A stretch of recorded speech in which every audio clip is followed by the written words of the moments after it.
Oi, pessoal, boa noite. Sejam bem-vindos à Faculdade PECAF e ao nosso evento de hoje, que tem como temática tecnologias disruptivas atuais no negócios. Eu sou a Carolina Otsuro, coordenadora da área de educação executiva da Faculdade PECAF. Para quem não conhece a Faculdade PECAF, ela é referência em ensino de qualidade e nota 5 no MEC. A gente oferta cursos de graduação, de pós-graduação a nível de especialização em MBA. A gente tem mestrado profissional e cursos de educação executiva. Bom, o evento de hoje é um evento ofertado pela área de educação executiva da faculdade. A gente abriu uma nova área temática, uma nova área de atuação que tem como tema tecnologia nos negócios, e esse é nosso primeiro evento sobre esse tema. Vocês vão perceber que ao longo dos meses a gente vai oferecer outros temas com essa temática. A gente tem já um próximo evento agendado para o dia 8/11, e vou apresentar para vocês o nosso palestrante, o nosso convidado. Hoje estamos aqui com o Norton Paratella, né? Muito obrigada, Norton, por ter aceito o nosso convite em participar desse evento. O Norton, ele tem uma bagagem, uma trajetória profissional de 40 anos em empresas multinacionais renomadas. A gente tem aqui até no slide as empresas, né? IBM, a General Motors, a HP, a SAP, né? E diversas outras empresas. Bom, ele tem mais de 25 anos de experiência em posições de liderança. Ele já atuou como diretor de portfólio de projetos, diretor de estratégias de TI, né? Ele tem também bastante vivência e exposição internacional, já trabalhou em 13 países, gerenciando projetos, desenvolvendo negócios, e visitando aí diversos clientes, estabelecendo relacionamento. Tem um currículo acadêmico multidisciplinar e diversas certificações em universidades internacionais. Bom, eu vou deixar a palavra agora com o Norton. Agradeço mais uma vez o convite, Norton, e tenho certeza que é um tema, né, muito importante e que todos vão gostar muito da sua palestra. Obrigada. Eu que agradeço, Carol. Muito obrigado. Bom, vamos lá. Hoje em dia, né, as pessoas estão falando em tecnologias disruptivas, de transformação de negócios, né, através da inovação tecnológica. E como eu sou da área de TI há muito tempo, assim, às vezes o mesmo conceito ele acaba se mudando de nome, mas ele não é tão novo assim, né? Então, para vocês terem uma ideia, né, assim, o que é uma transformação digital, né? Quando uma empresa integra a tecnologia nas áreas de negócio e com isso ela muda drasticamente a forma de trabalhar e a forma de agregar valor aos seus clientes, né? Mas isso não surgiu assim num passe de mágica. Na verdade, o primeiro computador que surgiu foi em 1943, né, durante a Segunda Guerra Mundial, para uso militar, e ele só ficou pronto depois que a guerra acabou. Então, é um computador que processava 5.000 operações por segundo, tinha, né, milhares de válvulas, né? E consumia 160 quilowatts de potência, né? Então, basicamente, esse foi o marco da computação. A seguir, né, já dando um pulo para a década de 60, né, surgiu a linha Univac, né? Então esse foi o primeiro computador, né, vamos dizer assim, totalmente com transistores, né? E também assim, ele tinha uma versão para uso militar, mas para a época ele era uma grande revolução, né? Mas Eu só rodava na linguagem Assembly, ou Fortran 77, era obviamente com um computador hoje totalmente obsoleto, né? Então um celular hoje tem milhares de vezes mais capacidade de processamento que este computador, né? Bom, vamos lá. Ainda na década de 60, alguns computadores surgiram, né, alguns fabricantes surgiram, dentre os quais, né, a IBM tinha uma linha de computador de grande porte, e outras empresas, como a Digital, a Honeywell, e a Burroughs, né, eram os maiores fabricantes de computadores. Esses computadores, eles faziam processamento de, assim, praticamente só a parte básica das empresas, né? Então, o que eu chamo de parte básica?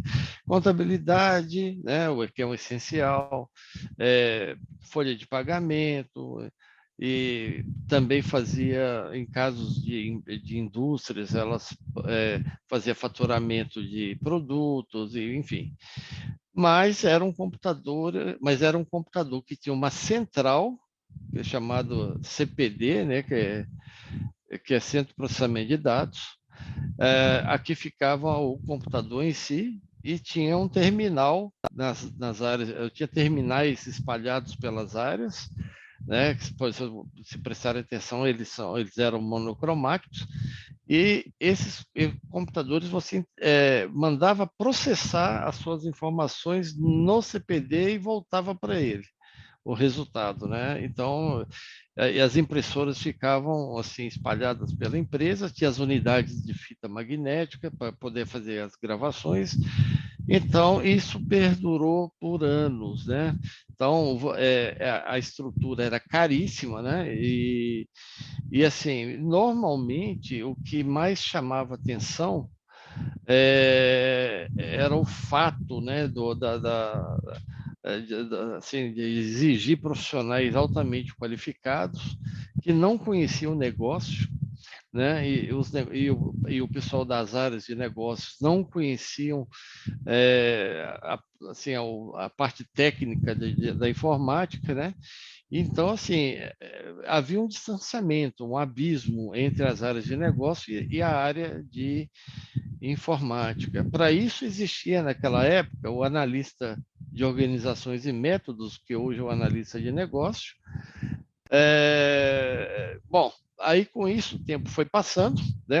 Ainda havia os grandes computadores dominando no mercado, né, de empresas de grande porte, né? Então as empresas de médio para pequeno porte não tinha vez no mercado. E na época do governo do presidente La Figueiredo, né, ele aprovou uma lei sobre a reserva de informática, essa primeira lei sobre informática, e ela tinha o objetivo de monopolizar a informática no Brasil, como é o petróleo.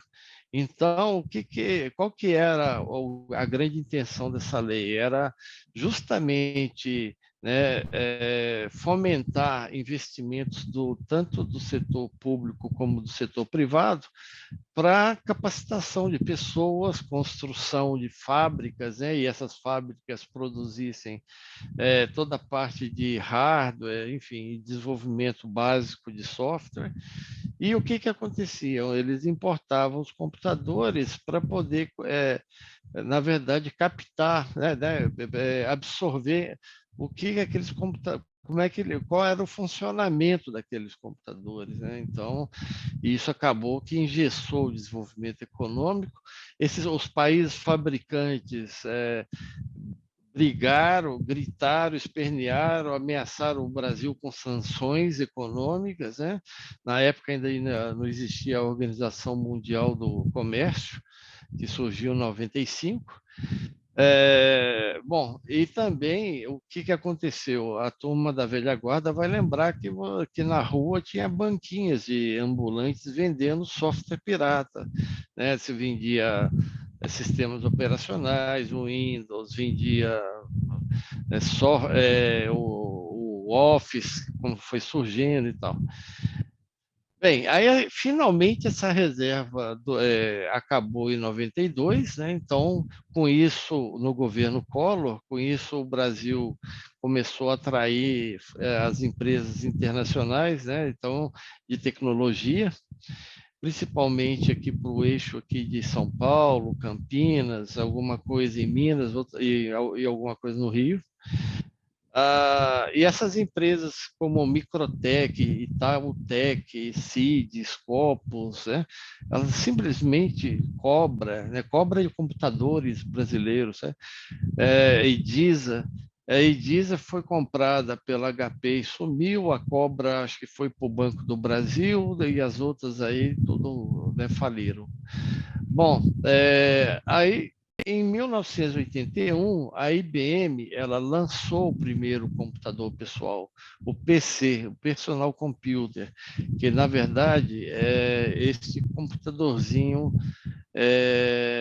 aqui, ó, né? Então, esse computador, que não é bem um computadorzinho, na verdade ele era muito grande, e ele não tinha disco rígido, ele tinha somente disquete, enfim, mas para a época ele era revolucionário, né?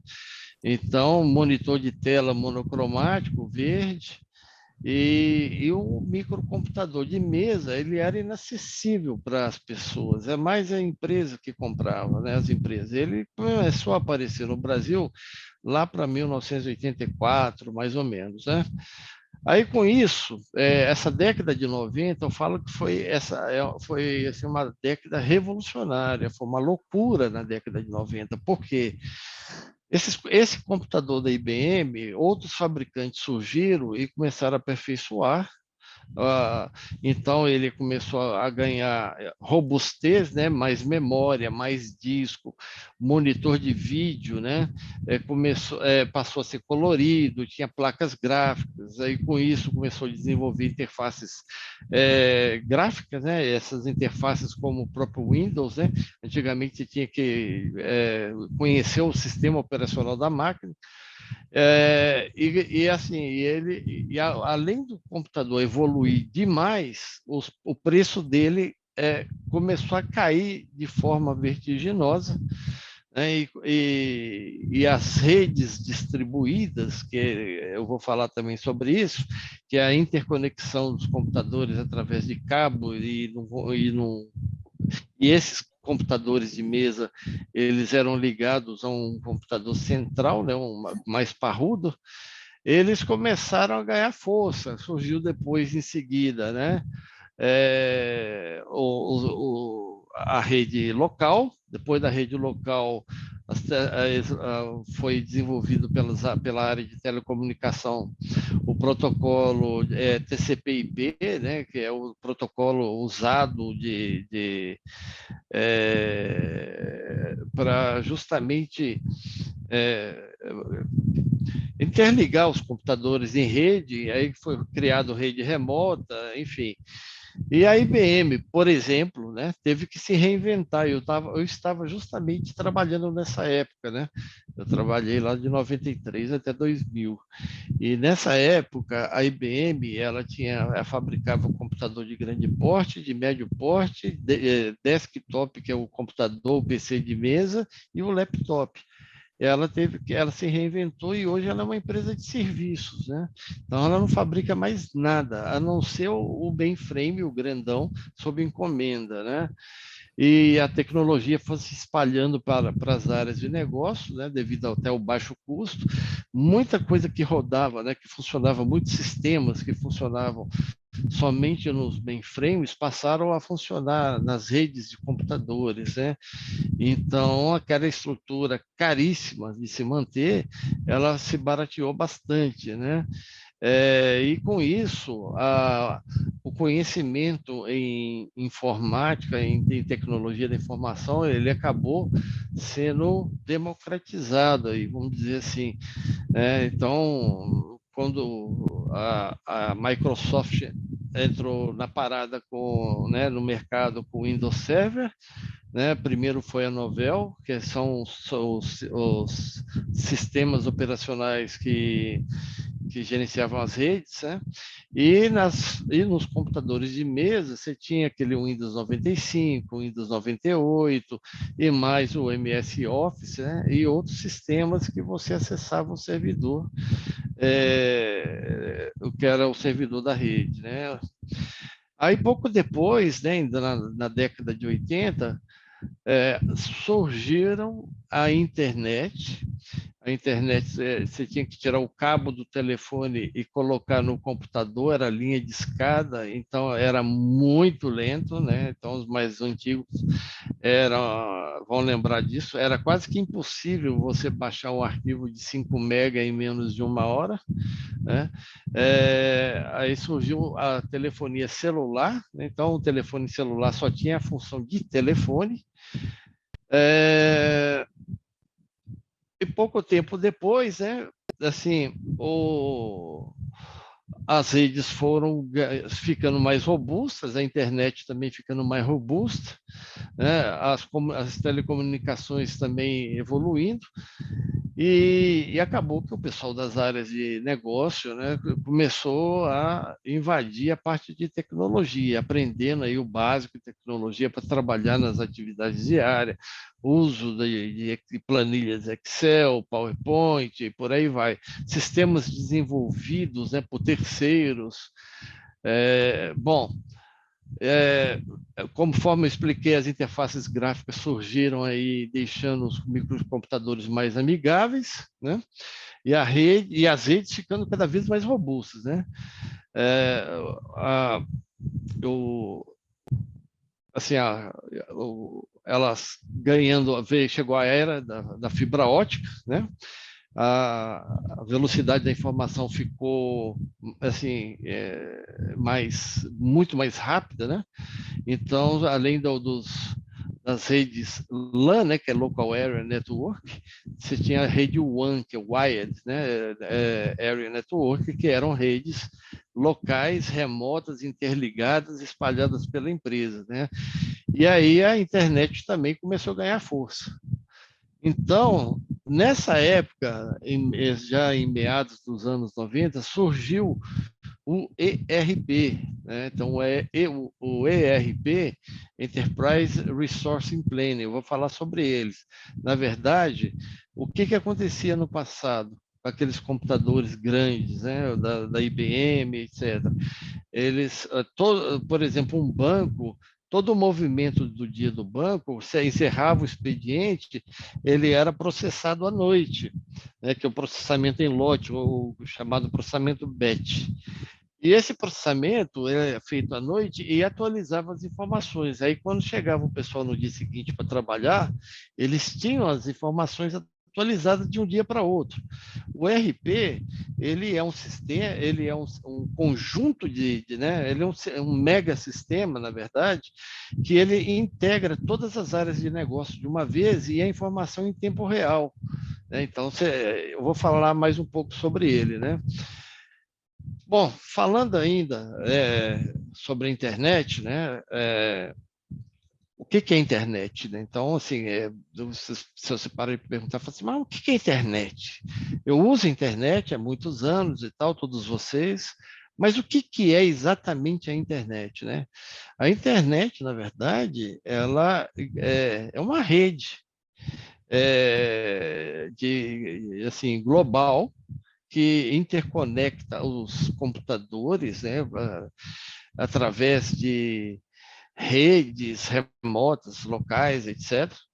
É, usando os dispositivos, né, com protocolos de comunicação, TCP/IP, né, ou esse IP. IP é o endereço de cada computador, né? Então, assim, o propósito da internet é servir, né, toda assim, a comunidade global, né? Então, eu falo assim, mas quem gerencia e financia a internet mundialmente, né? Estados Unidos, né? Então, a internet foi inventada lá, foi desenvolvida lá, os Estados Unidos, assim, o governo americano, eles que mantêm o controle majoritário, né? Então, tem dois recursos importantíssimos, que são os servidores de grande porte, né? Esses servidores são computadores assim potentíssimos, né? E também todos os endereços www, né? Então, assim, no Brasil, quem controla a internet é a Anatel sob vamos dizer assim, as regras do governo americano. Bom, prosseguindo, né, ainda nos anos 90, a tecnologia passou a integrar as empresas, né? Então ela começou a transformar as empresas, né? Então, na área de logística, na área de saúde, agrobusiness, a robótica, por exemplo, surgiu na década de 80, né? Tornando os carros mais seguros. Toda essa parte de commodities, né, que está ligado diretamente a agrobusiness, né, café, feijão, arroz, etc. E eu, particularmente, eu trabalhei em dois projetos de internet banking, né, até construção de quiosques, né, de caixas automáticos, né, ATM e tal, cada caixa cada máquina dessa está interligada aos computadores centrais do banco, né? Então, todo o controle de conta corrente, está tudo interligado. Bom, o mundo virou de cabeça para baixo porque os conhecimentos de TI acabaram se popularizando, né?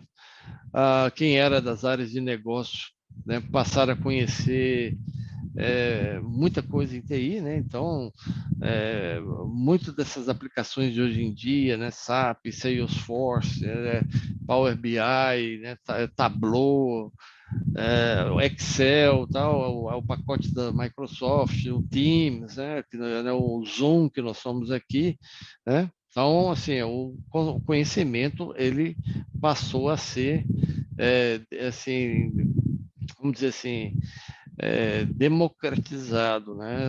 Então, o pessoal de negócio passou a conhecer TI e o pessoal de TI foi praticamente forçado, obrigado a conhecer também sobre os negócios. Então, aquele abismo que tinha no passado, ele se fechou. Então, antigamente, qualquer sistema levava mais de um ano para ser desenvolvido. Hoje, você desenvolve sistemas em 2, 3 meses, né? Então, assim, com a interface gráfica, a tecnologia ficou mais acessível e user-friendly, né? Aumentando a inclusão digital, né? Para a sociedade, né? Saindo das empresas, indo para a sociedade, pessoal leigo, né? Então, hoje, todo mundo, você passa na rua, você vê até trabalhadores aí, né? Coletores de lixo, você vê pessoas menos afortunadas, né? Assim, como catadores de papelão, todos eles, você vê assim o pessoal com celular, né?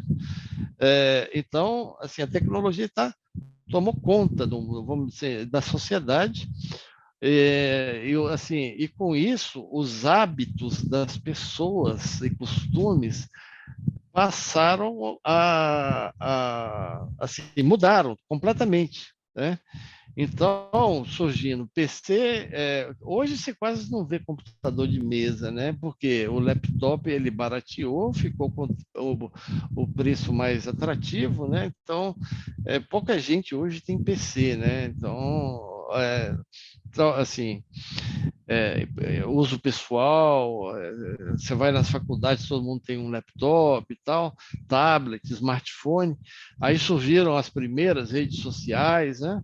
A internet aumentando a sua capacidade, né? Aplicativos, assim, várias empresas surgiram para desenvolver aplicativos para smartphones, né? Justamente para poder fazer com que assim as pessoas usassem, né? E o mundo começou a ter uma mentalidade, né, mais digital, né? Então, os mais antigos, né? Quem não lembra aí do Orkut, né? Que foi uma das primeiras redes sociais, né? Teleconferência, Skype, né? Assim, existe Skype até hoje, né? O MSN, né?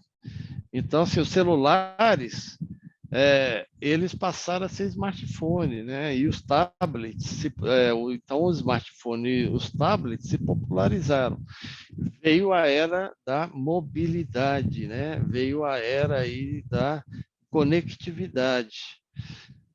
Então, assim, milhões de aplicativos estão disponíveis nas lojas, né, de Apple Store, aí Google Play, para justamente, né, tem gratuito, tem pagos para as pessoas. Hoje você faz tudo por celular, né? Por smartphone, né? E as telecomunicações continuando evoluindo, né? E aumentando ainda mais a globalização, né? Então, eu te diria hoje assim, que as pessoas elas estão exigindo produtos e serviços com tecnologia embarcada. Isso é a transformação digital, né? E isso está impactando, está obrigando as empresas também a se transformarem para atender o mercado consumidor, né? Bom, aí agora sim eu vou entrar no ERP, né? O ERP é Enterprise Resource Planning, então também chegou na década de 90 de assim, arrebentando com o mercado, né? Então, desde o início a SAP foi líder de mercado, né? Então, tinha outros, né? A TOTUS, por exemplo, saiu comprando diversas empresas e criou-se a TOTUS, né? Mas DataSul, por exemplo, pertencia, Microsiga pertencia. E eu sei que na década de 90 havia cerca de 35 ERPs. A TOTUS saiu comprando vários, outros fecharam. A BAN fechou, basicamente a SAP domina o mercado de ponta a ponta, né? E aí para os também mais antigos, né? Essa foto do SAP, né? Que é o SAP, né? Eu falo que é uma pedra bruta, né? Então o SAP ele é constituído de módulos, submódulos e constituído também de processos, né? Então, por exemplo, se você pegar aqui dentro do módulo de FI, que significa Finance, ele tem aqui a contabilidade geral, né? Que é o General Ledger, tem o contas a pagar e receber, né? Que é da parte de balanço, dentro de outros submódulos, vamos dizer assim, né? Então, você tem um módulo de controladoria, um módulo de ativo fixo, né? Aí você tem toda a parte do outro lado esquerdo, né? Você tem aqui a parte de vendas e distribuição, todo gerenciamento de materiais, compras, inventários, warehouse, né, que são os depósitos, aqui expedição, a parte de planejamento e controle da produção, né, toda a parte de planejamento, capacidade, né, a parte de forecast, manutenção de plantas, né, a parte de RH está completa, e qualidade, e outros módulos que vão surgindo aí com o SAP. E o SAP, ele foi customizado e localizado para cada país. Então, ele atende a maioria das nossas necessidades. Quando se implementa um projeto dessa envergadura, ele passa assim, ele impacta na empresa inteira. Então, aquele monte de planilha em Excel que existia no passado deixa de existir e as informações estão integradas em tempo real. para isso, você tem que ter uma infraestrutura de TI muito boa, uma infraestrutura de banco de dados muito bom, muito boa, perdão, e, acima de tudo, você tem que fazer um trabalho muito forte de saneamento de dados, né? Então, melhorar a qualidade das informações, né? O gerenciamento desses dados, para que quando assim os processos, né, vamos dizer assim, os dados correm dentro dos processos e se transformam em informações, e essas informações, uma vez consolidadas, elas sobem de nível dentro da empresa até chegar no nível da alta liderança para tomada de decisão. Então, por exemplo, com esses 4 módulos aqui financeiros, o CFO da empresa, junto com a equipe de finanças, ele toma decisão em cima disso, né? Então, ele pode usar até um outro software, como, por exemplo, né, o Tableau, que é um software juntamente integrado com SAP, com Salesforce. Então, você tem assim, você tem todo um conjunto de informações para você gerar dashboards e relatórios consolidados e analíticos, né? Aqui, esse slide é só na verdade, é mais um nível de cobertura que faz um ERP, então, esse sistema integrado, né, corporativo. Então, e outra coisa, outro ponto super importante, que uma vez que você tem informações íntegras, confiáveis, você tem processos revistos, né, vamos dizer assim, revisitados, redesenhados, e você tem donos de informação, você pode automatizar determinados fluxo de informações através de um workflow. Com isso, você ganha produtividade, né? Então, assim, um trabalho bem feito, a empresa se torna, você faz automação bancária, automação industrial, e com isso você ganha muito, muito em produtividade, em eficiência e eficácia, né? Então, o processo de automação faz parte das melhores práticas aí de mercado. Muita empresa hoje de ponta tem seus processos automatizados através de workflow, né? Bom, aí a partir de 2011 chegou a era de cloud computing, a era do cloud computing, né? Então, o que é o cloud computing em si, né? Antigamente, assim, a área de TI costumava fazer terceirização de serviços que não eram uma função básica de TI. Só, por exemplo, helpdesk, eu posso terceirizar. Manutenção de computadores, eu posso terceirizar. Administração da rede de dados, também eu posso terceirizar. Administração de banco de dados, também posso terceirizar. Então, eu posso alguns sistemas também posso terceirizar. Então, havia empresas como a Divio, como a própria empresa da UOL, se eu não me engano, e outros data centers, que tinham empresas de infraestrutura de TI, que acabavam absorvendo esse outsourcing, né, de algumas empresas, terceirizavam por quê? Porque era interessante, né? Então, por exemplo, a Tivit, né? Você tem a Century, você tem diversas empresas que trabalhavam e trabalham com outsourcing, né? E com isso, a própria Amazon, ela começou com o conceito de cloud computing, que é justamente essa tecnologia que que lhe permite acessar remotamente, né, os seus arquivos, né, software, né, enfim, dados que estão no meio da internet, né, sem ter que fazer isso pelo próprio computador. Então, quando você entra no Netflix, por exemplo, para escolher um filme, né, esses filmes estão em um data center da Amazon, né? Então, E a Amazon, por exemplo, tem diversos data centers, né?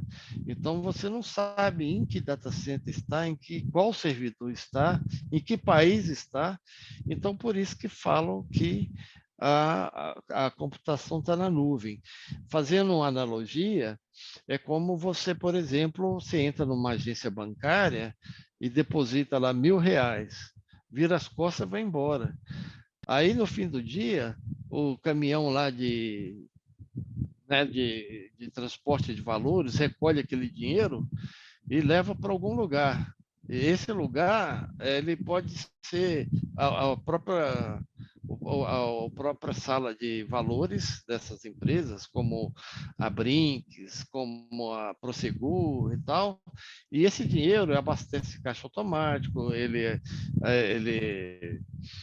vai para os bancos. Então, aqueles seus R$ 1.000 que se depositou, você não sabe onde ele está. Você pode, então, falar que seu dinheiro está na nuvem, mas se você entrar no seu aplicativo bancário, você vai ver que você tem R$ 1.000 na sua conta corrente.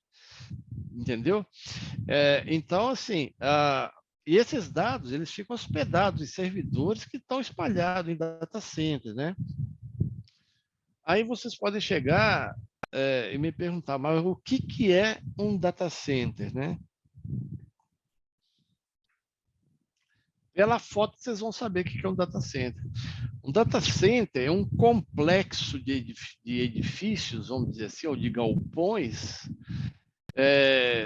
primeiro, totalmente seguros. Cada prédio desse tem gerador de energia, os equipamentos têm aquele no-break, que se faltar a energia do gerador, tem as baterias que seguram. Eles usam as melhores práticas de mercado para, né, os profissionais têm certificações, eles são altamente qualificados. Que mais? Esses data centers, eles por dentro, eles são mais ou menos assim, mas não, eles são exatamente assim, né? Você tem uma equipe de controle, né? Você tem gente de manutenção, você tem engenheiros de software, de hardware, né? Você tem pessoas que ficam supervisionando. Cada rack desse aqui tem os equipamentos, suítes, roteadores, servidores, né? Então, quando você acessa um sistema que está na nuvem, ele pode estar num desses servidores, dentro de um desses racks, dentro de um desses data centers, em qualquer lugar do mundo. Entendeu? Então, por isso que é o conceito de cloud computing, né? E aí, né, as pessoas, o cloud computing está ganhando muita força, né? Então, assim, a Spotify, que eu falei, a Netflix, tem muita empresa que usa cloud computing como para backup de sistemas, de dados, né? A gente mesmo usa o Google Cloud, o iCloud, enfim, para armazenar fotos e tudo mais. Bom, juntamente, né, com nessa aí nos anos 2000, assim, surgiu o conceito, vamos dizer assim, de CRM. Uma pessoa chamada Mark Benioff, que é o dono da empresa em si, chairman da Salesforce, ele era um vice-presidente lá na Oracle, no Vale do Silício. E ele tentou convencer o dono da Oracle, lá, o Larry Ellison, se eu não me engano, o sobrenome dele, a desenvolver um sistema que controla todo o funil de vendas e tudo mais, né? Então, essa ideia foi meio que rechaçada, ele resolveu sair de lá, ele tirou um ano sabático, depois ele fundou a Salesforce em 99, E hoje ele é um multibilionário, né? E tem outras empresas como Zendesk, enfim, tem outras empresas por aí no mercado que fazem a gestão do funil de vendas, né? E junto com o funil de vendas, você tem também o marketing digital. Hoje em dia, assim, eu vou falar por mim, eu não me lembro a última vez que eu li um jornal ou que eu abri uma revista, né? Antigamente você ia numa consulta médica, tinha lá aquela pilha de revistas, jornais e tal. Hoje cada um tem seu celular, acessa pelo celular e tudo mais. Então, o marketing, ele passou a ser digital também. Então, hoje você tem marketing de conteúdo, marketing de redes sociais, marketing de vídeos, né?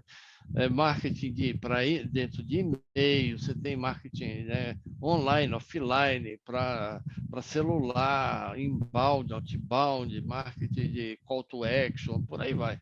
Então, você tem uma infinidade de tipos de marketing digital, entendeu? E aí, outro conceito que bombou foi o conceito que antes estava meio que parado, né? A internet passou a ser a principal fonte de compras, né? Então, adotando o B2B. O que é o B2B? É quando uma empresa vende para outra, é business to business. O que é B2C? É business to consumer, né? Então, se você, por exemplo, a GM vai comprar rodas da Mangels. A Mangels é uma fabricante de rodas de carro. Isso é um B2B. Quando você entra no site da Mercado Livre para comprar qualquer coisa, ou da Amazon, ou da Natura, que eu acabei de falar, você é um business to consumer. Então, e com a pandemia, né, surgiram empresas, né, como de delivery, como iFood, enfim. E hoje você vê propagandas, né, de iFood, de vendas online para todo lado, né? Então, assim, a forma de se desenvolver novos negócios também se transformou, né?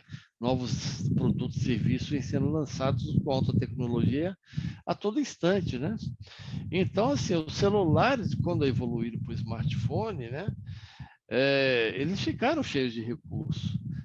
Você tem câmera, você tem seus documentos lá, né? Você pode ter seu RG, CPF, carteira de motorista, aplicativos bancários, redes sociais, você tem o que você quiser lá dentro, né? Então, assim, raramente você deixa seu celular longe por meia hora. Bom, então, o que está acontecendo? E aí, o que aconteceu, né? O mundo, esse dado aí, né? É de 2020, né? O mundo, quando tinha 7 bilhões, talvez 7 bilhões e 100 de habitantes, haviam mais de 6 bilhões de pessoas que já contavam com smartphones, né? E hoje esse número já deve ser mais de 7 bilhões, né, de smartphones pelo mundo inteiro, né? E com as redes sociais, né, aparecendo aí diversos tipos de redes sociais, o marketing digital atuando nas redes sociais, você resgatando aí parentes que não via há muitos anos no Facebook, você procurando emprego no LinkedIn, né? Enfim, aí e na verdade quem dita a regra, né, é o mercado, né? Então o comportamento, né, e os hábitos das pessoas mudaram por causa da inovação tecnológica, né? Então, com isso, as empresas também estão transformando seus negócios para poder se encaixar nesse mundo digital, ou caso contrário, elas vão morrer na praia, né? E bilhões, que eu estava falando, bilhões de acessos são realizados a todo instante aí, né? E fora com esses aplicativos, você assiste vídeo, assiste filmes, você bate foto, faz exame de telemedicina, né? Então, o celular hoje é peça fundamental, né? Aí agora com a vinda do 5G, né? A velocidade tende a aumentar. Só para vocês terem uma ideia, o que é 10 gigabits por segundo, eu aqui na minha casa, eu tenho uma rede de fibra ótica, e com 600 megabytes, é a maior rede que a Vivo vende. Acima disso é só para a empresa. O 5G, ele vai ter uma banda que pode chegar até 10 gigabytes. Né? Então, você vai fazer download de arquivo de 500 mega, assim, em 2 minutos. Né? Então, assim, e isso vai revolucionar mais ainda, né? Assim, o tráfego de rede, né? Com cloud computing e novas tecnologias, né? Bom, falando de Big Data, todo mundo já deve ter escutado a respeito disso.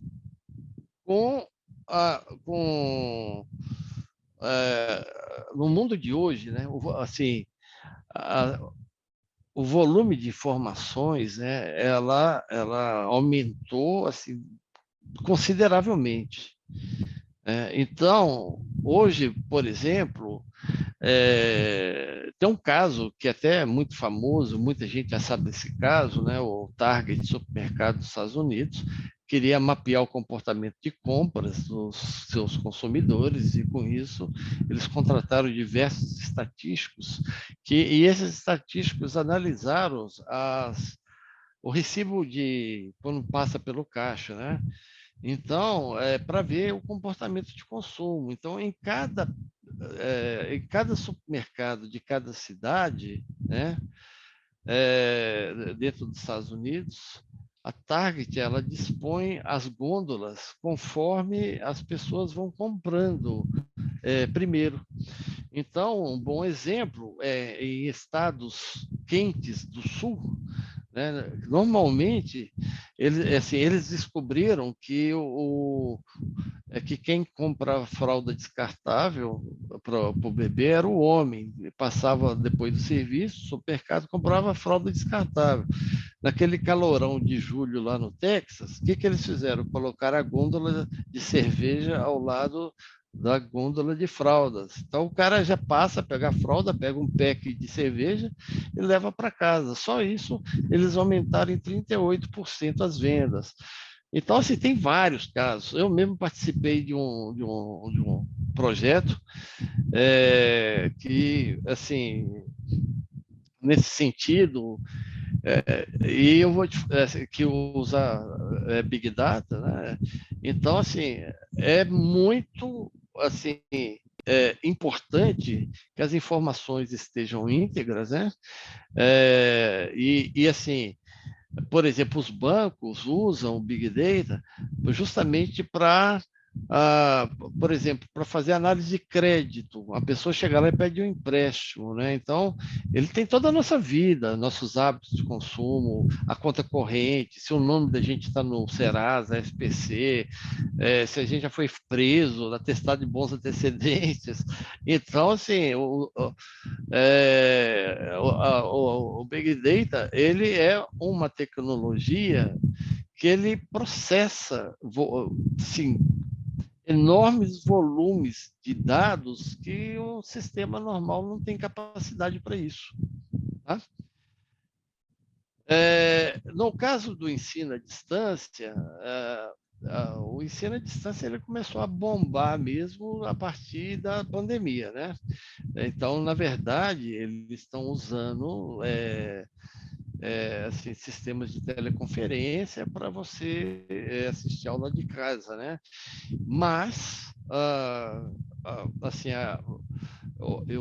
pelas minhas pesquisas, eu estou vendo que eles vão agregar inteligência artificial, inteligência aumentada e a internet das coisas no ensino à distância. Para você, por exemplo, estar fazendo um curso de medicina, você usa um óculos, né? aquele óculos né, e você consegue fazer uma dissecação de cadáver, né, virtual. Você tira o coração, tira o fígado, tudo, né, com realidade aumentada. Você separa osso por osso, monta tudo de novo, né, você estuda um cadáver e tal. No caso de você está fazendo um curso de engenharia mecânica, você tem um motor, né? Você está olhando para um motor em 3D, você gira o motor, você desmonta o motor, você pega peça por peça e tal. Então, assim, e isso não está longe de acontecer, tá? No caso da inteligência artificial, ela já está sendo usada há muito tempo e as pessoas não estão percebendo, né? No caso, a inteligência artificial, ela tenta imitar, assim, vamos dizer, atividades humanas de maneira autônoma, né? Então, por exemplo, o carro autônomo, nos chatbots. Então, você tem, por exemplo, a Natura tem a Nat, que é um chatbot, que ela conversa com você. O que você precisa, né? Você precisa acompanhar o seu pedido, beleza. Está com algum problema na sua nota? Você pagou mais do que deveria?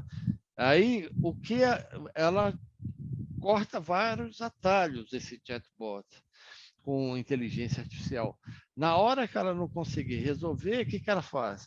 Ela te joga para um call center, onde uma pessoa vai falar com você. Então, a inteligência artificial também ela está aplicada dentro da robótica, né? Então, você tem vários exemplos, né? Chatbots, né? Que eu acabei de falar, câmaras de vigilância com sensores de presença, sensores de fumaça, né? Cidades inteligentes, né?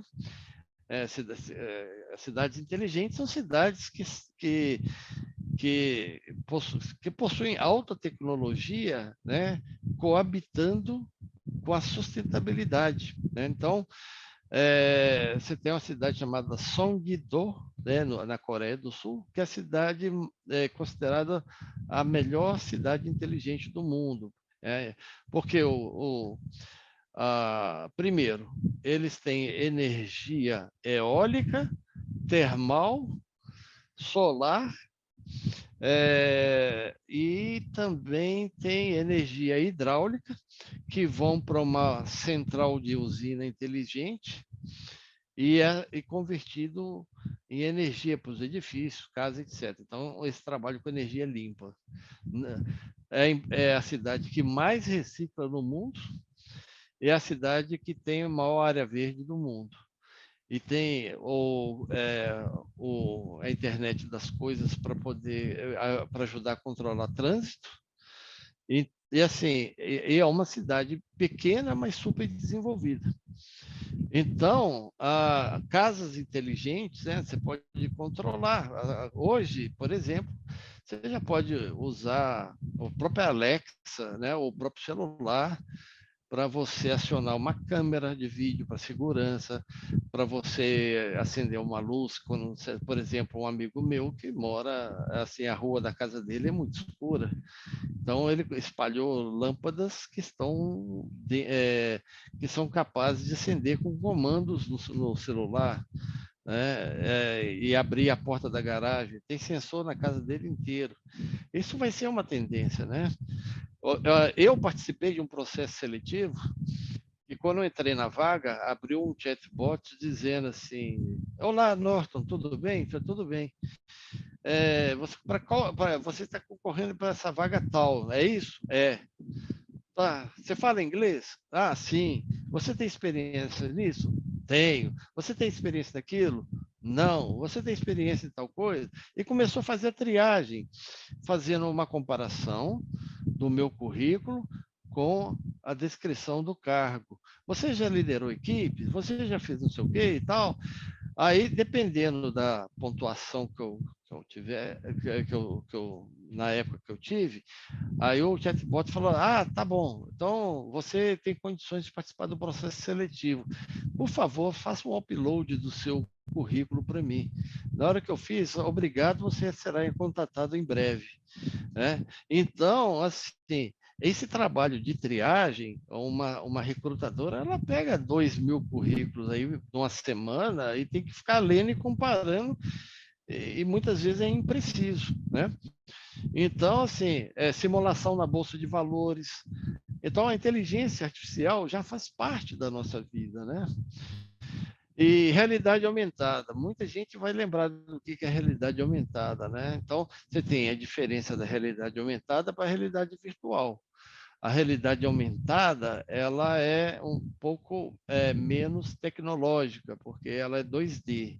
E a realidade virtual, ela tem 3D. Então, ela se tornou popular lá em 2016, quando surgiu um joguinho chamado Pokémon Go. Eu via lá os adolescentes tudo correndo lá com o celular, assim, procurando Pokémon na rua. Muita gente vai lembrar disso. Então, assim, a realidade aumentada, assim, ela está revolucionando, né? E a realidade, juntamente com a realidade virtual. Falando agora, né, do metaverso, né? O metaverso é uma tecnologia praticamente recente, né? Então, na verdade, é a junção da realidade aumentada, a realidade virtual e a internet, né? Até onde eu pesquisei, estudei, você tem que comprar um terreno no metaverso, né? E pagar com criptomoedas, né? E assim, então o metaverso assim tá meio que, não digo, a palavra não é patinando, né? Mas por que que ela ainda não viralizou, não se espalhou pela sociedade, né? Primeiro, que a tecnologia ainda está em fase de desenvolvimento, ela não está em grande escala. Pouquíssimas pessoas estão testando essa tecnologia. Segundo, aqueles óculos de realidade virtual, eles são muito caros, né? Os mais antigos vão se lembrar que um celular não era nem smartphone. Logo que surgiu o celular, você tinha uma fila de espera de 2 a 3 anos e custava assim, de 2 a 3 mil dólares, um aparelho celular. E aquilo foi se popularizando e barateando. Então, hoje, os óculos são muito, muito caros. Então, ele está longe de ser acessível para muita gente, né? E ainda não há sistemas, né? Se você olhar hoje, né, o próprio Mark Zuckerberg, né, o avatar dele parece um bonequinho Lego, né? Então, a resolução não é tão boa assim, né? Mas, assim, mas é uma tecnologia que vai assim, ela vai vir para ficar, né? Bom, assim, muita gente ainda não conhece o suficiente. Chatbot, eu já dei uma explicada, né? O chatbot, você pode usar o chatbot, por exemplo, num call center, muita gente ligava para pedir informação. Ah, onde fica o endereço tal? Onde fica? Como é que eu faço para falar com o departamento financeiro? Como é que eu faço isso? Então, eles fizeram uma FAQ, né, que é aquela Frequent Asked Questions, né, que é essas perguntas mais frequentes, e colocaram no chatbot. Também o chatbot ele serve, por exemplo, na Globoplay. Quando lançaram aquela novela Verdades Secretas, né? Eles criaram um chatbot na empresa que eu trabalhei, foi criado um chatbot da Globoplay, e que você falava assim, eu estou curioso para saber a respeito da novela Verdade Secreta, mas eu já perdi 5 capítulos. Você pode fazer um resumo para mim? O chatbot fazia. Paralimpíadas ou Olimpíadas, né? Quadro de medalhas. Agora, depois veio o Big Brother, né? Então, o pessoal usava né, o Big Brother para saber quem foi para o paredão, não sei o quê. E também agora com a Copa do Mundo, né? A Copa do Mundo quem são as chaves, né? Que time, quais são os times, o cara acompanhar e tal. Isso foi um sucesso lá no Globoplay. Eu trabalhei num projeto de uma empresa chamada Atena, que tinha... A Atena é uma empresa de exames laboratoriais e tudo mais, né? É uma clínica, mais tipo Fleury, o Delboni e tal. E eles estavam com 40% de taxa de no-show para telemedicina. O que é isso? O cara liga, marca uma consulta lá com o cardiologista e no dia ele não aparece. Por isso que chama no-show. Aí o que acontecia? O cardiologista entrava na telemedicina lá no sistema e o cara não aparecia. E a Atena tinha que pagar para o médico e deixava de receber do cara que deu o cano. Resultado, eles passaram a usar o chatbot para marcar as consultas de telemedicina. O cara escolhia o médico, escolhia o dia, o horário e tudo mais. E o chatbot ficava enchendo, né, mandando mensagem lá, push lá para o cara toda hora. Olha, amanhã você tem o exame, aqui está o link, aqui está o link. Em 3 meses, ele diminuiu, assim, a Atena, ela reduziu de 40% de taxa de no-show para 8%. Então, isso para a empresa, o retorno do investimento foi espetacular, tá? Então, quando você abre um site, alguma coisa assim, ou mesmo no celular, no WhatsApp, né? Às vezes você vê assim, eu posso te ajudar? Ah, eu sou fulano da Magalu, a Bia é Bradesco, inteligência artificial, e por aí vai. Então, são os chatbots que têm inteligência artificial, tem machine learning, né? Então, tudo é embarcado nessa tecnologia.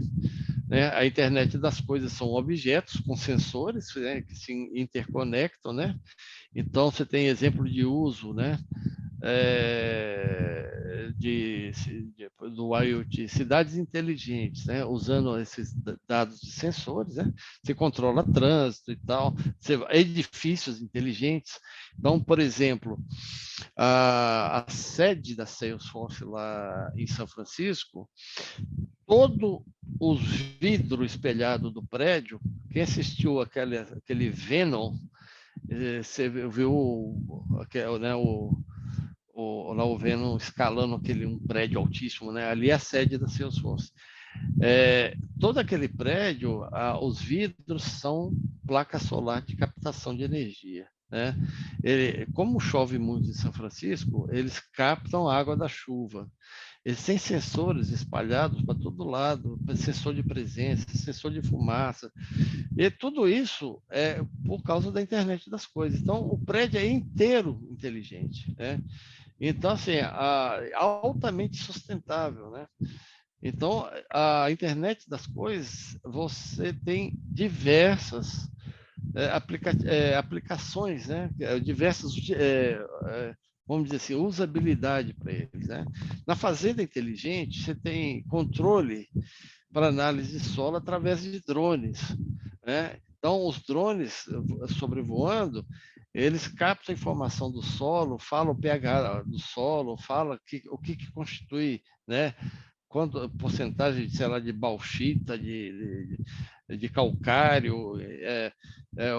O drone ele voa abaixo, perto dos gados, e faz a contagem dos gados. E os gados têm uma espécie de código de barras na orelha.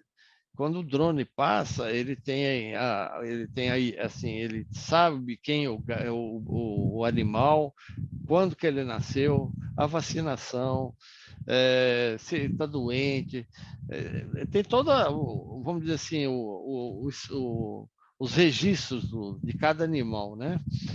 Então, a internet das coisas, ela assim, ela está mudando para valer, né?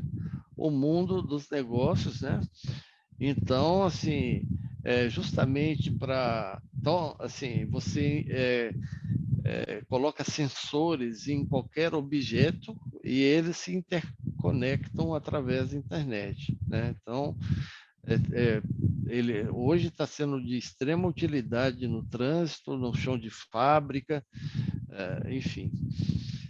Aí, alguém já deve ter ouvido falar na quarta revolução industrial, né? Então, assim, a primeira ocorreu lá no século XVIII, né? Então, foi na área de produção de grande escala, etc, etc, né? Lá atrás, né? Aí veio a segunda revolução, né? Foi de 1850 a 1945, né? Que envolveu o desenvolvimento de indústria química, tal, elétrica, aí veio a parte de petróleo, aço, né? Aquela época lá do Henry Ford, de produção em larga escala, né? E, enfim,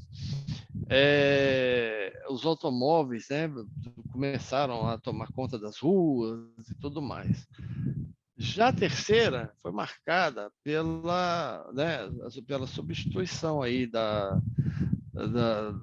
dos maquinários, né, analógicos, né, para a era digital, né? Então, uso de microcomputador, criação de internet, né? E aí foi o século XX, na Guerra Fria, né? Então, assim, houve, né, muitos avanços aí na parte de tecnologia, na ciência e tudo mais. E, por fim, né, esse período, né, ele também surgiu energia nuclear, solar, eólica, a parte de genética, biotecnologia, né? Então, o próprio celular, que foi inventado em 73, o primeiro celular, né? Então ele demorou para se popularizar. E o que é a quarta revolução industrial, né? É justamente você agregar tudo isso que foi falado para trás. Internet das coisas, cloud computing, big data, integração, conexão, né? Integração da fábrica com o escritório, né? Então, por exemplo, baixa um estoque, né? O estoque de matéria-prima está baixo, ele dispara automaticamente um pedido de compras, que vira uma cotação, que vira uma ordem de compras, que vai para contas a pagar, aí o produto chega, ele vai para o estoque de novo, sai do estoque, vai para a produção. Então, se você integrando internet das coisas, big data, a parte de automação, com a ERP, SAP, por exemplo, aí você integra com o Salesforce, que você tem um controle das vendas, da programação de entrega e usa o marketing digital, é isso que faz parte da indústria 4.0, né? Agora, tem o outro lado da moeda, né? Como a empresa passa a ser totalmente digital, né? Ela tem que ter um plano de continuidade de negócio, né? Então, por exemplo, se acontecer alguma catástrofe e que interromper, por exemplo, um tornado, um tufão, um furacão, um ato terrorista, interromper os negócios, como que a empresa vai operar, né? Então, então o plano de continuidade de negócio é um documento escrito pela alta gerência, né? E ele tem que prever um planejamento, riscos, inclusive, de quando em quando eles fazem testes nas empresas, só alarme de incêndio, enfim, simulações. E outra coisa que é muito importante, né, sobre o plano de continuidade de negócio é garantir que os processos não parem, né, e garantir também que os componentes funcionem, né, a parte de energia, telecomunicações, informática, infraestrutura e tal, né, e as pessoas acima de tudo, né. Então, ele tem o plano de continuidade de negócio, ele tem dividido em contingência, administração de crise, recuperação de desastre e continuidade operacional, né? Aí, quando vê a pandemia, né, que nós podemos constatar que a grande maioria das empresas não tinha um plano de continuidade, porque eles não estavam prevendo uma pandemia, né? E aí, o que acontece, né? Esse plano de recuperação de desastres, né? Eu vou falar um exemplo que aconteceu, né? Nos ataques do 11 de setembro, né? Um avião bateu lá nas Torres Gêmeas e uma empresa de corretora de ações, né? Ela chama Cantor Fitzgerald, ela perdeu 80% dos funcionários com a colisão do avião, né? E com isso, ela não parou. Por quê? Porque ela tinha um site de contingência várias quadras acima. As pessoas lá, enquanto morriam lá e tudo quebrava, e espatifava, o edifício desabava, a empresa continuava funcionando, né? Então, alta disponibilidade, operações contínuas, né? Ainda mais que o lado ruim da moeda, que quanto mais tecnológica é a empresa, mais refém ela é da tecnologia. Então, ela tem que ter, além do plano de continuidade de negócio, plano de contingência, plano de risco, plano de recuperação de desastre e cybersecurity, que para mim essa é uma das grandes profissões do futuro.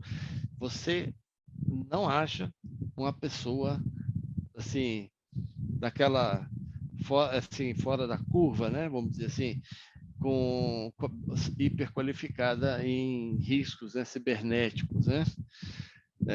Então, assim, é vital que uma empresa tenha uma área de cybersecurity, né? Vocês acompanharam aí recentemente nos jornais, a Rede Record foi invadida, né? Como outras empresas aí já foram invadidas no passado. Então, assim, essas questões de criptografia, firewall, né, vírus, malware, hacking, phishing, intrusão, isso tudo tem que ser levado em consideração e há melhores práticas para isso. O National Institute of Standards and Technology, né, é um instituto americano, né? Então ele fala que o risco cibernético é definido como o risco de perda financeira, né? Interrupção ou dano à reputação de uma organização devido a algum tipo de falha em seus sistemas de tecnologia da informação. Eu vi há muitos anos atrás um garoto, um adolescente de 15 anos, falou para o pai dele que ele era capaz de invadir a NASA, e o pai era o chefe de segurança da NASA, e o menino invadiu. Então, e o pai ficou louco, né? Assim, e provou que não era assim a prova de cyberataque, né? Criptomoeda é um assunto que eu não vou também entrar muito no detalhe, porque primeiro a criptomoeda é um nome genérico para diversas moedas digitais, né? E elas são criadas dentro de uma rede chamada blockchain. Depois, assim, a próxima pergunta que eles fazem é assim: mas elas são seguras?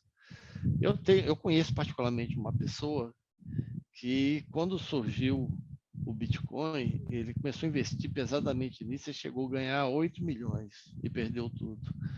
Então, assim, ela é volátil. Então, já teve ataque de hackers que invadiu corretora e que roubou aí 40,7 milhões de dólares. Né? Outra coisa, ela serve como investimento? Sim, serve, mas como outros investimentos, ela tem risco, porque elas são, né? Ela tem alto risco aí ela, além de ter alto risco, ela tem alta volatilidade, né? Então os preços variam bastante. Então quem não é do ramo não é aconselhado a investir nisso. E para o futuro, né? Para o futuro, as torres de transmissão de energia elétrica tenderão a usar energia limpa, né? Vem o 5G, a conectividade e mobilidade vai aumentar mais ainda, né? Hoje nós já temos essas tecnologias e elas vão se ampliar cada vez mais, né? Smart Farm, por exemplo, lá em cima, toda a parte de agricultura, colheita, né? Os drones sobrevoando para ver, para contagem de gado, para poder lançar pesticida, para lançar fertilizantes, já estão sendo usados para isso, né? Ah, as questões aí de aplicativo de smartphone, isso tende só a aumentar. Cloud computing, Big Data é outra área que, assim, eu tenho um amigo que foi para o Canadá 12 anos atrás, quando ele falou que era cientista de dados, não deixaram ele voltar, não. Até um apagão de mão de obras, ele acabou mudando para lá e migrou. Então, assim, cybersecurity, big data, internet das coisas, desenvolvedores, né? É, assim, e marketing digital são profissões, e especialista em cloud computing, né?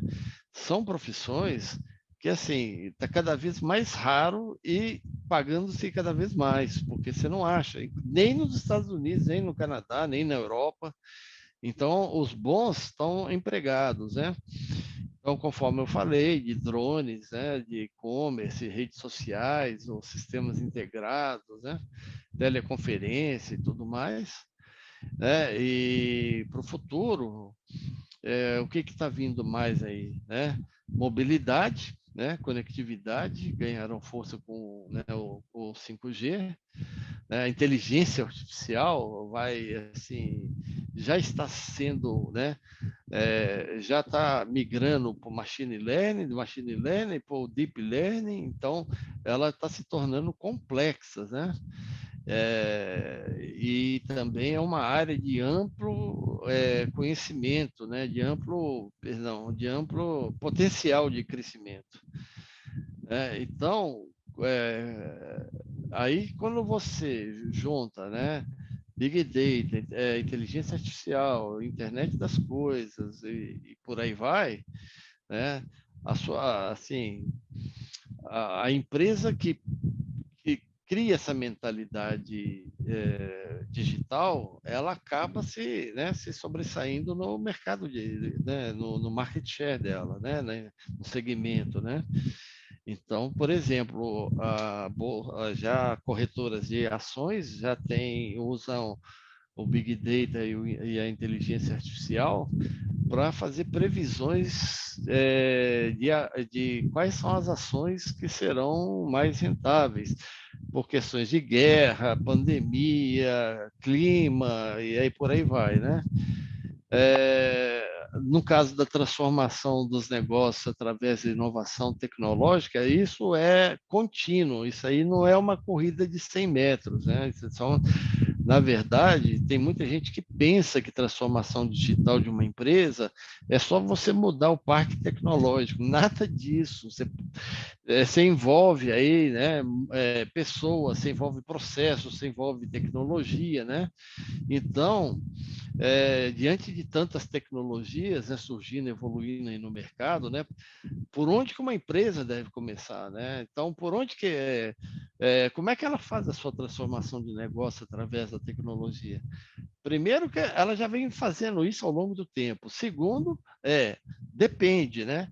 Depende do momento socioeconômico atual do mercado global, né? Depende do momento político, depende, né, dos resultados apontados aí por um estudo de inteligência de mercado, posicionamento da empresa do market share, o que aponta os KPIs da empresa, interno e externo, né?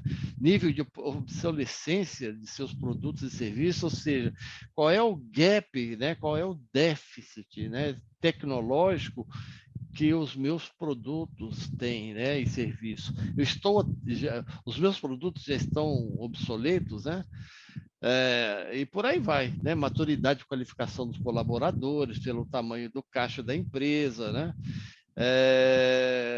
Enfim.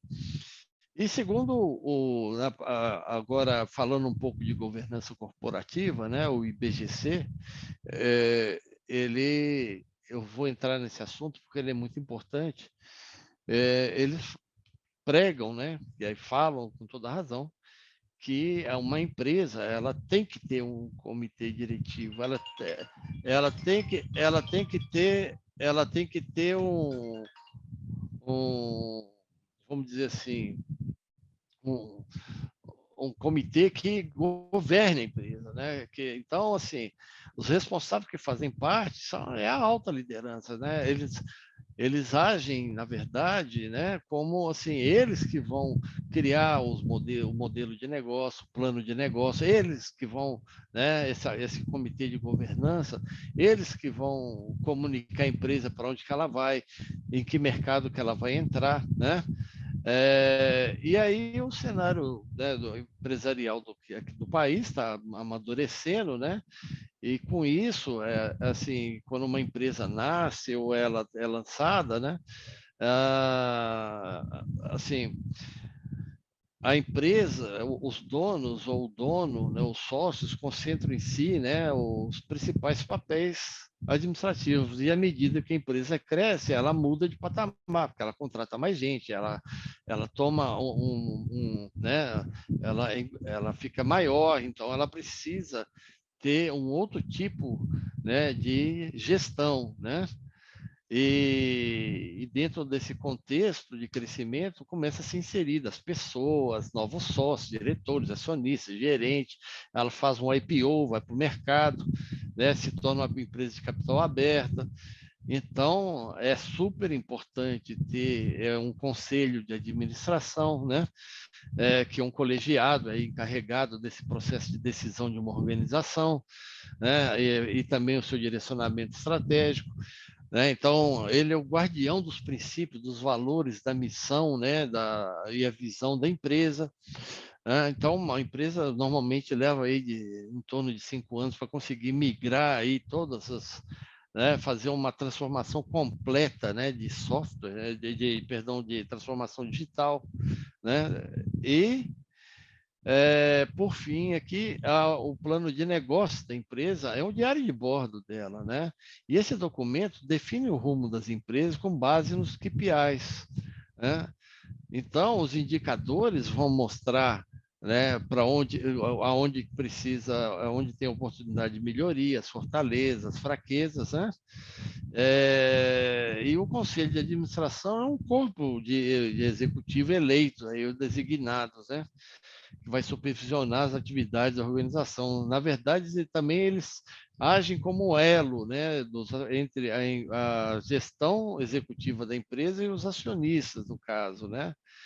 Então, em geral, né, você tem 3 tipos, né, vamos dizer assim, de funções para um conselho de administração, né?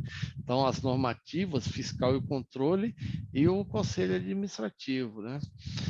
Bom, indo um pouco mais para frente, alguém já ouviu falar sobre ESG, né? Não é Escola Superior de Guerra, mas, na verdade, é uma governança que incorpora, né, a parte ambiental, a social e a governança corporativa, né? Então, assim, é uma abordagem de governança corporativa visando a tecnologia coabitando com a sustentabilidade, tá? Aí, olhando para essa pirâmide, já estou acabando, olhando para essa pirâmide, é super importante que que os diretores, né, aqui a mesa diretora, na hora de fazer a tomada de decisões, né, eles se baseiam em dashboards, relatórios, né, que vêm de sistemas, que vêm de uma infraestrutura de TI, de um gerenciamento, que tem um data quality, assim, e o gestor de TI, o executivo máximo, ele tem que estar fazendo parte do conselho da empresa, ou até mesmo do board, né, da mesa diretora, para ele saber para onde que a empresa está indo, né? Então, e aí eu sempre pergunto para os executivos, né, para encontrar primeiro, né, as oportunidades de ganhos, de redução de custo operacional, de simplificar os processos de negócio, fazer um trabalho de data quality, de ver se os KPIs são factíveis de ser cumprido, né? Então, se o segredo no início é que eu falo, né? Se um lutador de sumô decidir ser um lutador de Kung Fu, primeiro ele tem que passar por um processo de transformação, né? Então, o segredo aí é simplificar para poder crescer. Então, assim, o bottom line de toda essa história é que toda empresa, o que que ela está buscando? Proteger seu caixa, de preferência aumentando o seu volume, geração de novas receitas, aumento da margem de lucros, redução de custos e liderança de mercado. Esse é o bottom line, né? E qual que é o fator crítico de sucesso disso, né? Comprometimento total da alta liderança, né? E aí, e antes de entrar nesse labirinto do mercado, aí é mandatório ter um plano de negócio, né? Você ter um modelo de negócio, né? E para vislumbrar futuras tecnologias, né? Você tem que estar preparado, né? Por quê? Porque cada empresa tem seu próprio DNA de TI, né? Ela tem dentro do seu plano de negócio, tem que apontar para o que ela quer fazer, né? Aonde ela está deficitária, que produtos e serviços que ela quer lançar. Então, assim, e para onde ela vai, né? Então, com quem que ela vai competir? Né? Então, assim, é fundamental, antes de entrar no labirinto do mercado, fazer um trabalho de autoconhecimento, né? Para poder você chegar até o seu objetivo. E com isso, a alta liderança tem que estar totalmente alinhada, né? De acordo com o planejamento estratégico, né? E pensando nesses três elos: processo, tecnologia e pessoas, né? E qual que é o papel da área financeira disso aí, né? Dentro desse contexto, né? É um papel extremamente importante, né? Porque normalmente eu conheço a maioria dos CEOs que eu conheço foram CFOs um dia, né? Então, o papel da área financeira é de suma importância dentro desse contexto, né?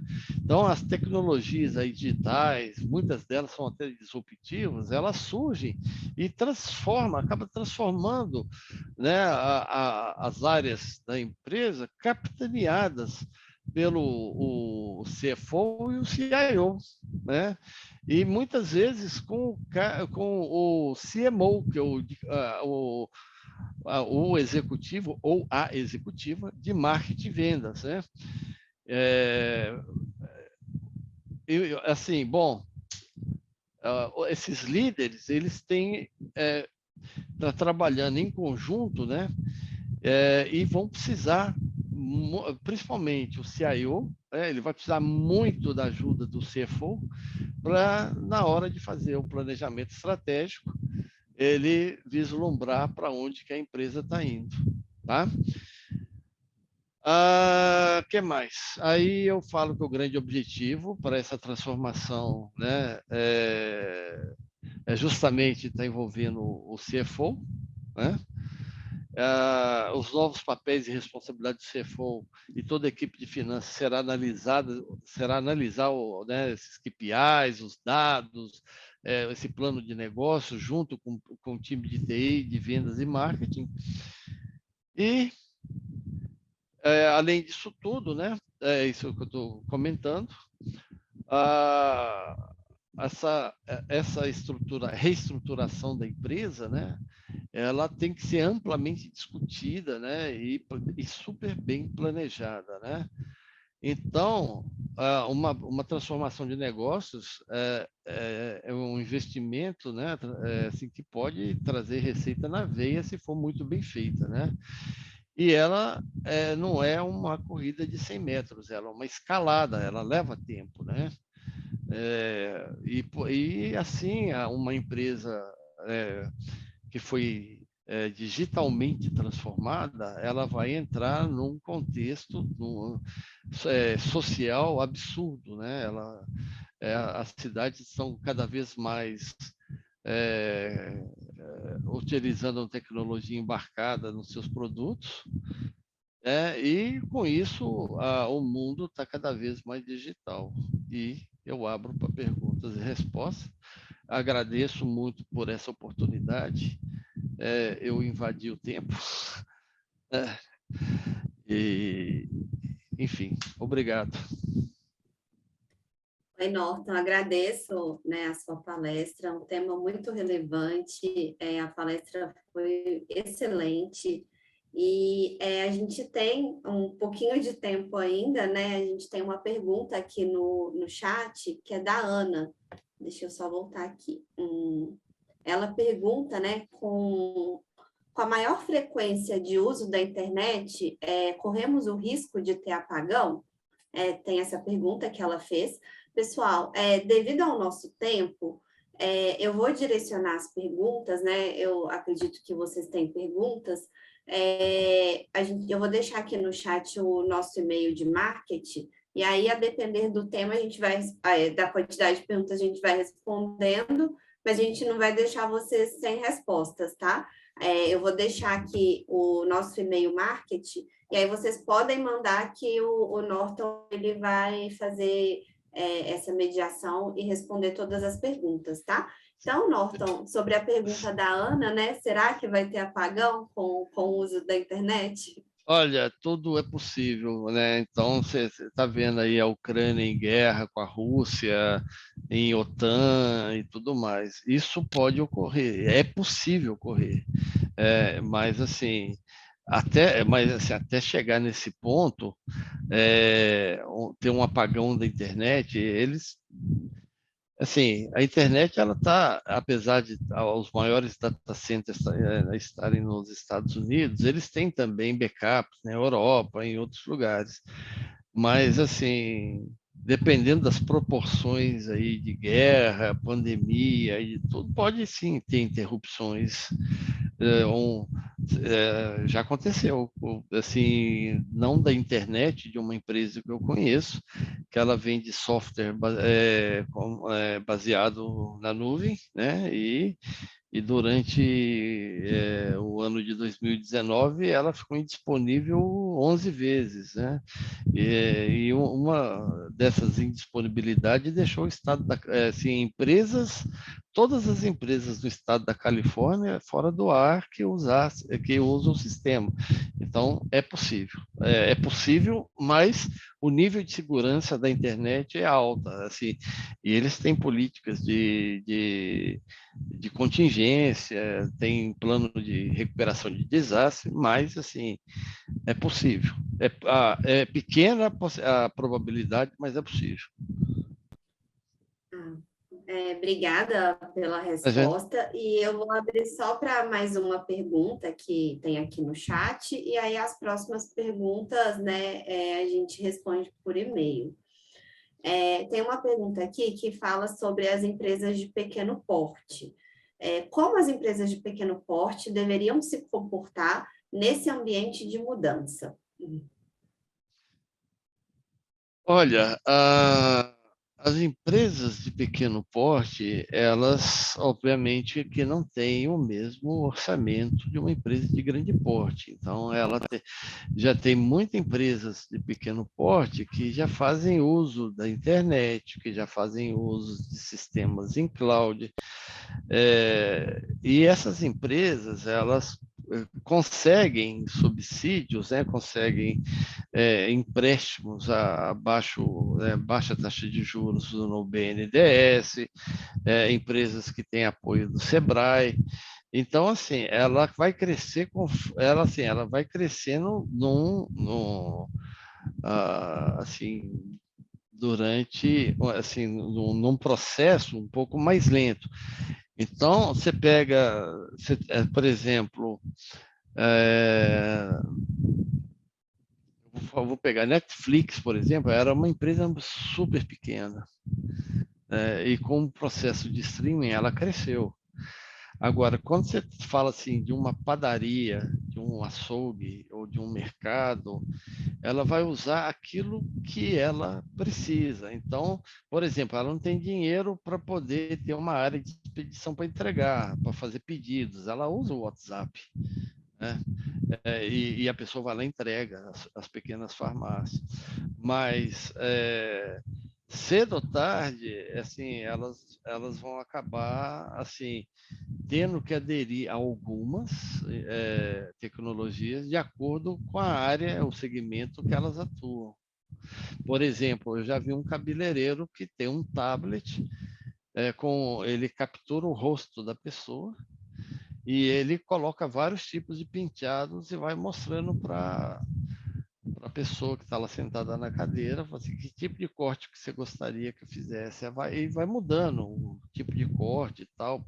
Não, esse não, porque meu rosto é mais quadrado ou mais redondo, esse fica muito curto, eu não gosto de franja e tal. E ele vai mudar. Eu já vi um salão de beleza usar software para isso. Então, assim, é possível você fazer partes de uso da tecnologia de acordo com o seu segmento e da sua disponibilidade, né? Então, de dinheiro, de crescimento, se você tem um plano de crescimento. Então, assim, eu já vi empresas pequenas, por exemplo, a Sodier, que faz bolo, né? Sodier é o nome dos dois filhos da dona lá, né? É o Soi de Sofia, o Die de Diego. E ela começou vendendo bolo, hoje é uma potência, né? Então, assim, faz entrega, usa tecnologia, tem uma área de TI. Então, assim, tudo depende da gestão da empresa, né? Então, assim, a empresa pode ser pequenininha, mas se ela tiver uma boa gestão, ela cresce.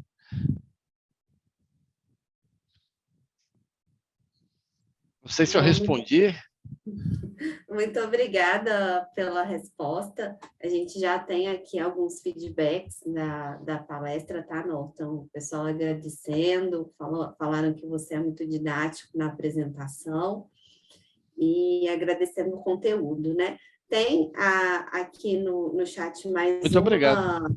mais uma pergunta, e aí eu queria ver com a Gabriela a questão do tempo, se a gente ainda pode responder, ou Eu estou à se disposição. as próximas perguntas a gente deixa para o e-mail, porque como a gente já extrapolou o horário. Professora, é com vocês. Se vocês conseguirem responder, não tem problema. Tá, então a gente vai responder essa última, tá, pessoal? E aí as próximas fica combinado que a gente responde pelo e-mail. A Melanie, ela pergunta, né, que o Brasil, por ele ser um país longe, e aí falando estrategicamente da Europa, né, e de países próximos às guerras, né, o Brasil, então, como ele é um país distante, né, ele não viria a ser um local estratégico para atrair empresas para estocar o Big Data? Sim, não só Big Data, mas mas também para outros tipos de tecnologia. Fora isso, assim, é, você vê, o inverno está chegando, né? Lá na Europa, a gente não sabe se o Putin vai cortar lá o gás da Europa, e já tem voos, né? Lá do Rio Grande do Norte, do Ceará, direto para Madrid, para Lisboa. Então, o Brasil pode acabar atraindo pessoas, fazer o processo inverso, né? Então, ver muitos estrangeiros para o Brasil, mão de obra qualificada e novas fábricas sendo instaladas, né? Então, eu vejo assim, o país, independentemente de quem vai ser o próximo presidente, mas estou falando do país como um todo para os próximos anos, o Brasil sempre foi um país estratégico, né? Então, sempre. E nós temos polos de informáticas aqui, muito fortes, né? Temos na parte de aviação, em Campinas, tem um polo de informática muito grande. Numa cidade minúscula no sul de Minas, por sinal, eu estudei lá, chamada Santa Rita do Sapucaí, é um polo assim, extremamente importante de telecomunicações. Então, assim, respondendo a pergunta dela, sim, é possível, sim. E o Brasil, eu acredito muito na capacidade do país de trazer gente qualificada e tecnologia para nós. Bom, Agradeço, Norton, pela sua resposta. Agradeço a todos que participaram desse evento, né? Eu peço que vocês acompanhem nas redes sociais as movimentações que a gente vai ter em relação a essa temática, né, de tecnologia nos negócios. A gente vai ter um próximo evento, e aí vai ser um evento híbrido, ele vai ser presencial na FPCAF, e ele vai ser também transmitido, ele vai acontecer no dia 8/11, no período da noite, às 19 horas. A gente vai falar sobre as transformações digitais nos negócios. Então, é também mais uma oportunidade de participação para essa temática, e vão ser divulgados, né, nas nossas redes sociais esses eventos, tá bom? Agradeço a todos pela participação, especialmente ao Norton, né, por todo esse conteúdo que ele trouxe para a gente, né, e por toda essa dedicação na construção desse evento, tá? Obrigada, Eu que pessoal, agradeço. e boa noite a todos, e dou por encerrado o evento de hoje. Muito obrigado a todos, gente. Foi uma honra Até para logo. mim. Até logo.